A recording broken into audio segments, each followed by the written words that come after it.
Sai Ram, and welcome to the third episode in our serial presentation entitled Message of the Lord. This serial is being specially broadcast to help us all get spiritually tuned in preparation for our beloved Swami's 85th birthday. The first two episodes were mainly curtain raisers, largely meant to set the mood for what we are about to present starting today, which is mainly centered around Bhagwan Baba's teachings. Let us begin by taking a look at how life treats different people. Some are very wealthy.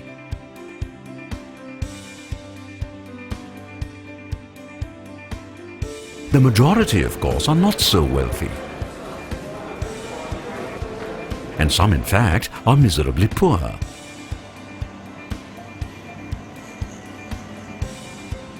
Nevertheless, the fact is that whether a person is rich or poor, hardly anyone is truly happy. Superficially, the wealthy do appear to be having a nice time. And by contrast, misery seems to be a constant companion of the poor. However, if you look closely, almost everyone, without exception, is full of anxiety and insecurity. Only the fears of the rich and of the poor are different.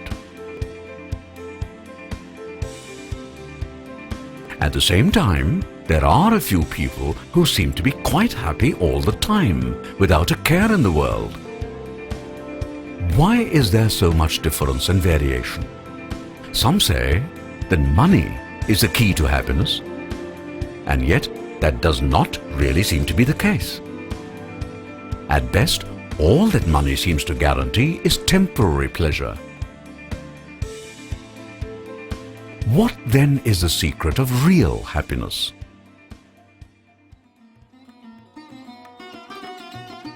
For decades, Swami has been discussing precisely that, but unfortunately, few have been paying attention. So, let's make up for lost time and try to get a crash course on the essential aspects of Swami's teachings. These days, almost everyone, both the rich and the poor, is cut off from nature. It is all so crowded everywhere.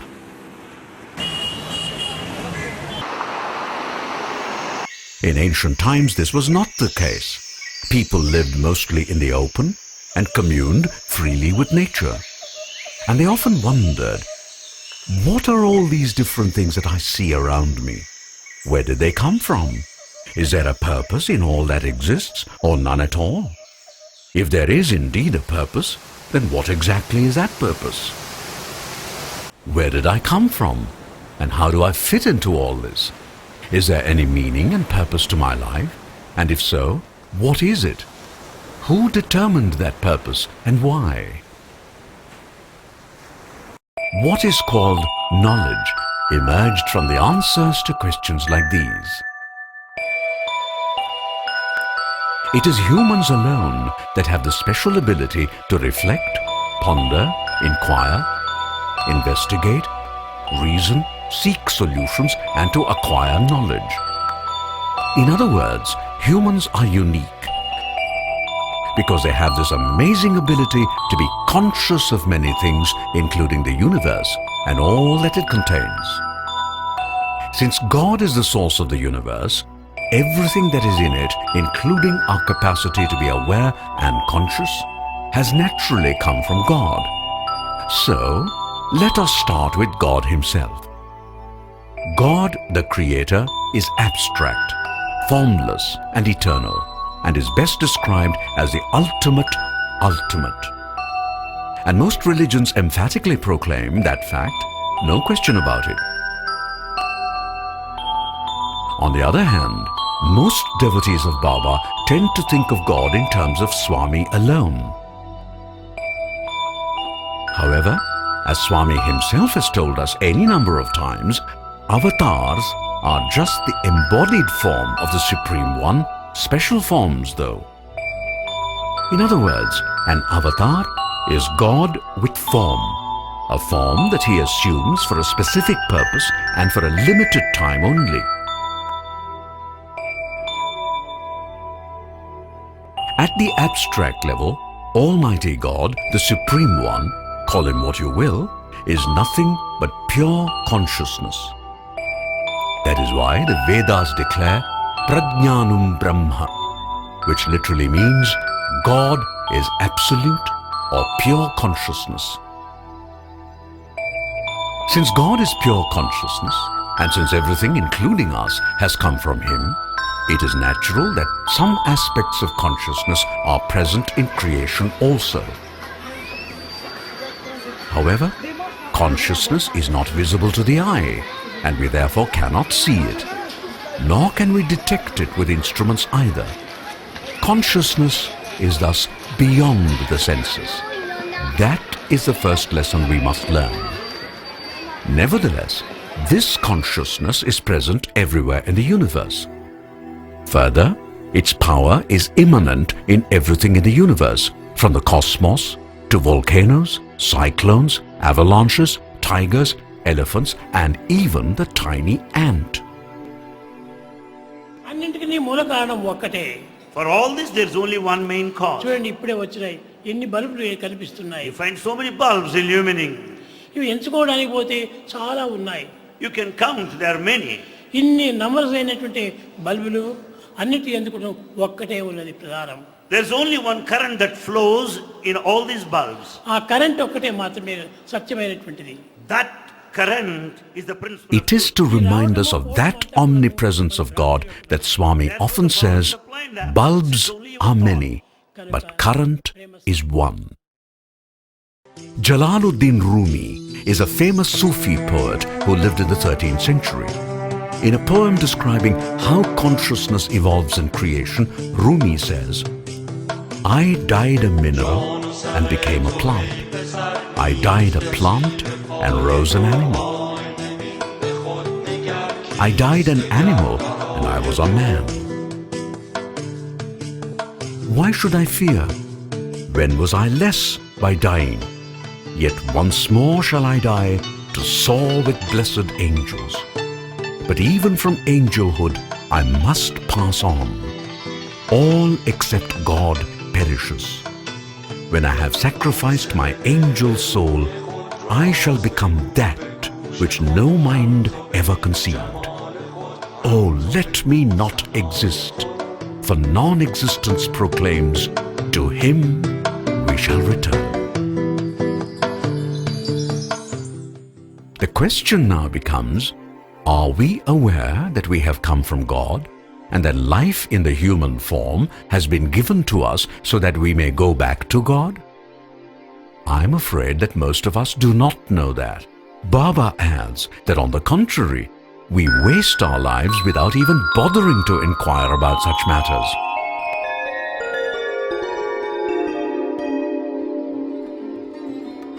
Which is why he often asks us various questions related to our true nature and also supplies the answers.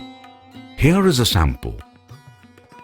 He asks, who are you? And he gives the answer, you are the Atma. He asks, where did you come from? And he gives the answer, from the Supreme Self. He asks, where are you supposed to go? And he gives the answer, back to the Supreme Self. Baba then adds, knowing this truth, engage yourself in acts that would help you to enjoy the bliss of the Supreme, also known as the Supreme Self and as Atma. We start with the fact that God, as Swami tells us again and again, is omnipresent. That means consciousness is present everywhere in the universe, from the galaxies to the ant. As scholars declare, consciousness sleeps in a stone, stirs in a plant, awakens in an animal, and flowers in a human. What this means is that consciousness is passive in inanimate beings, but becomes active in living beings, though to different degrees.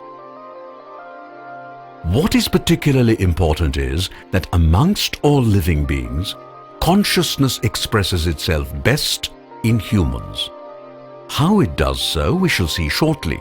But for the moment, let us remember that human birth is really special because it is humans alone who can give the highest expression to the divinity latent within. By the way, that also is the reason why Swami often tells us that of all births, the human form is a rare privilege and special blessing. ఎంతో అదృష్టవంతుడు. The human being is really very lucky. మానవ జన్మము చాలా పవిత్రమైనది. Human life is so sacred. జంతువునాం నరజన్మ దుర్లభమన్నా. Of all the living creatures, human life is very అటువంటి పవిత్రమైన నరజన్మాన్ని మనం ఎంత అపవిత్రంగా భావిస్తున్నాం. This sacred human life is made unsacred. The question now becomes, how and to what extent does consciousness flower in a human? Before we can consider the answer to this question, we need some background. Swami says that every human being is made up of three distinct entities, namely the gross body, the subtle mind, and the Atma, which is the cause for all. Where do all these come from? Let us start with the body. You and I would say that the body is made up of flesh, bones, blood, etc. Very true. But then flesh, blood, bones, etc. are made up of molecules of various kinds.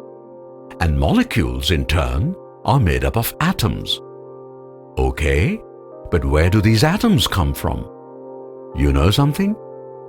Every single atom in every human body can, in principle, be traced all the way back to the beginning of the universe, to the so-called Big Bang, with which the universe is supposed to have been born. By the way, this is not something I am making up. This is what modern science says. Thus, our body is verily connected to the beginning of creation. Since creation itself came from the Creator, we can say that our body really came from God. And you know what? Just to constantly remind us that we all came from Him, God has decided to make our heart His permanent residence. That is what Swami himself often tells us. Since Atma is just another name for God, and since God dwells within us, it means that Atma also is a part of us. From all this we learn that we not only have a body complete with senses and the brain, but also the Atma within us, of course. As a result, we can speak of not only bodily genes, but also of spiritual or divine genes. The difference is that while the physical or bodily genes come from the parents and through them from the ancestors, the divine genes come directly from God or Atma. It is by way of stressing this important fact that Swami sometimes addresses his devotees as Divyatma Swarupalara, meaning embodiments of the divine Atma. We are now left with the question, we also have a mind, don't we? Where does that come from? You are all aware that even animals have brains, which is a part of the gross body of the animal concerned. Thus, the rat has a brain, the monkey has a brain, elephant has a brain, and so on. The brain is very much like the CPU of a computer. Humans, who are the end product of biological evolution, have also a brain, a very powerful brain, in fact. But they also have something much more than a mere brain, and that something is the mind. It is difficult to describe the mind, but we all know that we have it. The mind is not merely the brain, as many think it to be. Rather, it is something extra that is subtle, and between the gross body and the causal Atma. One may thus think of it as interface between the body and the Atma, an interface that has evolved by the brain of the body and the Atma growing towards each other, shall I say? The mind is extremely powerful, especially since part of it has grown out of the Atma, so to speak. So powerful is the mind that in Gita, Krishna tells Arjuna, "Among the senses, I am the mind, and in living beings, I am consciousness." It is this power of the mind, directly derived from the Atma, that helped humans to quickly rise above primitive existence and within a few thousand years to reach amazing heights.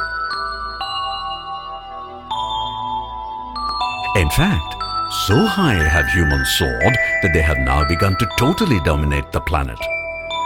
Remember, all this happened because of the power endowed to the mind by God.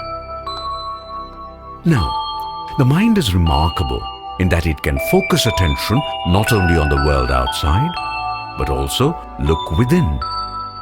Thus it is that the mind can ask, "Who am I?" A question that Bhagavan Baba often raises and discusses in his discourses. To you and me, this question may sound strange. But when Swami is raising this question, what he is asking is the following. Of the three elements that make up your personality, namely the body, the mind, and the Atma, which of these do you identify yourself with? You're not one person, but three. You are three. The one you think you are physical body. The one you think you are is a physical body. The one others think you are mental body. The one others think you are is mental. The one you really are Aditya. The one you really are is Atma, the spirit. You're an embodiment personification of the spirit. You're not playing with the body. Body is like a water bubble. Body is like a water bubble. Mind is like a rat monkey. Mind is like a rat monkey. Don't follow the body. Don't follow the mind. Follow the conscience. Don't follow the body. Don't follow the mind. Follow the conscience. That is your true form. That is truth. That is principle of God.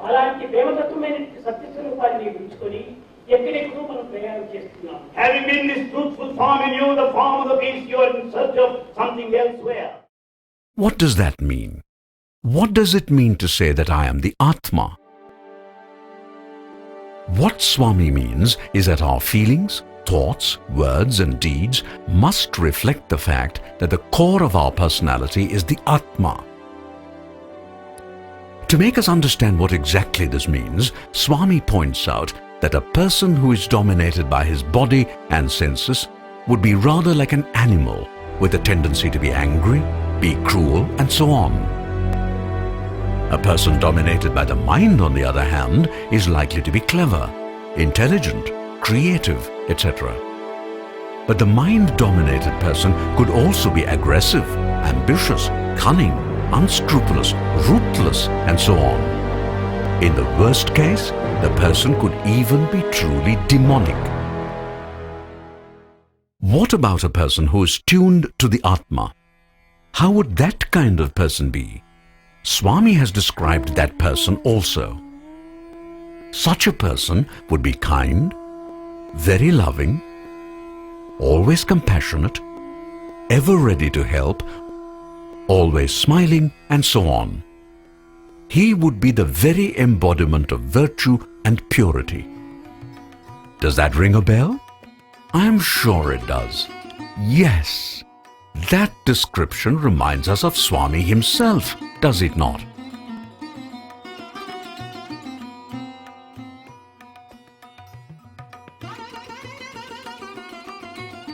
Of course it does, and that precisely is why Swami often tells us, "Your life should be my message."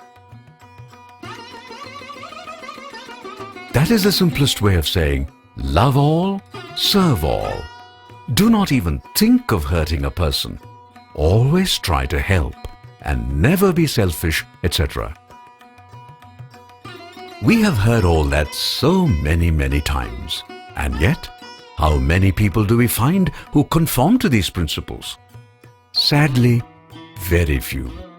And why is that?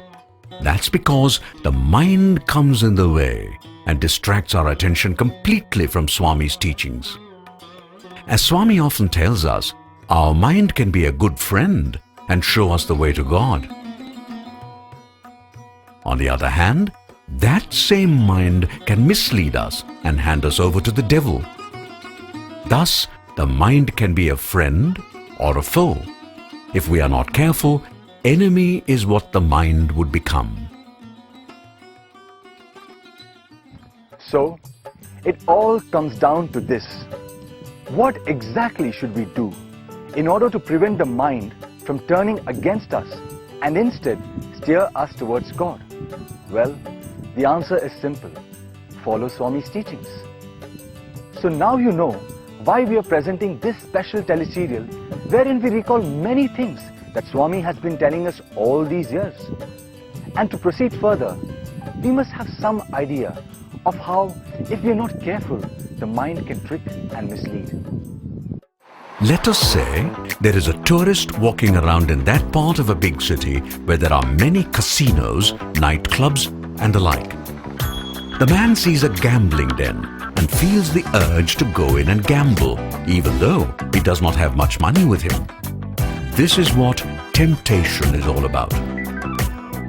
Where exactly does this temptation come from? Baba says, temptation is a manifestation of a latent evil tendency lurking in the dark corners of the mind. That is where temptation hides like cockroaches do. Now, when do cockroaches come out of hiding? When it is dark and when there is no one around.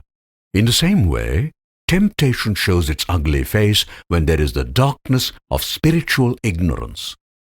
So, our friend the tourist is pulled strongly by the temptation to gamble and perhaps even make some money. At the same time, something in him is sending strong warning signals not to fall for the temptation. There is thus a strong pull from two sides. What is the poor fellow to do? Swami says, what the man should do is simple. He must get in touch with his Atma within, and this connection he makes via the pipeline called Buddhi. He should ask the Atma, my mind is telling me to gamble, should I or should I not? And whatever is the advice that the Atma gives, he should faithfully follow. Atma would of course say, you fool, you have come to this city for a certain purpose. Do that job and do not get distracted by all these false attractions. They would only drag you to ruin. Incidentally, that is a reason why Swami says, always follow the master. Your conscience is your real master. Just to remind you, conscience, Atma, indweller. All these are just different ways of referring to Baba, who resides in our hearts. Let us go back for a moment to Buddhi, to which we made a reference. The simplest way of thinking of Buddhi is as a hotline to God within. Now, of course, you know that if the hotline is not kept in working condition, we cannot reach God when there is an emergency. That is pretty obvious. So, how does one keep this hotline in good working condition? Swami has the answer as always. He says, always avoid bad company. Avoid seeing what is bad. Avoid hearing what is bad. Avoid speaking what is bad. Avoid hurting others, no matter what the circumstance. Make sure you always feel good and think good. Make sure you always speak good and do good. Not very complicated rules, are they? But they must be followed strictly and regularly, remembering Swami would always be watching. Okay, one does all that. How does it help? In the following way. If you feel that mind might be misleading and tricking you, you can straightaway dial the hotline and ask your conscience the following questions, describing what the mind is asking you to do. You then ask, is it right or is it wrong? Is it selfish or is it selfless? Is there any anger or jealousy involved? Is there any cheating or dishonesty involved? Will it harm anyone? Will it do good to others and make them happy? Finally, will God approve of what I am thinking of doing? If all these questions are asked in full sincerity, and with the intention of staying true to Baba's teachings, you can bet that your conscience, which is nothing else but Swami himself seated in your heart, would guide you properly.